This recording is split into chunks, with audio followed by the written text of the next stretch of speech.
Alam mo kung ano yung maganda kapag nasa probinsya ka? Yung parang sobrang layo mo sa problema. Yung manghuni ng ibon, sariwang hangin, na kahit sobrang bigat ng pakiramdam mo, kapag naranasan mo tong mga to, biglang mawawala na lang. Yung magagandang tanawin, tapos yung palaya na ginawa niyong palaruan ng mga kaibigan mo. Sarap talagang mamumuhay sa probinsya, no?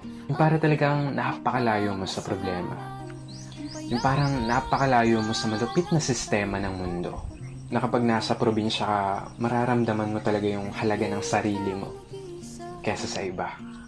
At mapapasabi ka na lang na there's no place like home or like probinsya. At ikaw na nanonood nito ngayon, masaya ako at naparamdam ko sa'yo ang pamumuhay sa isang probinsya.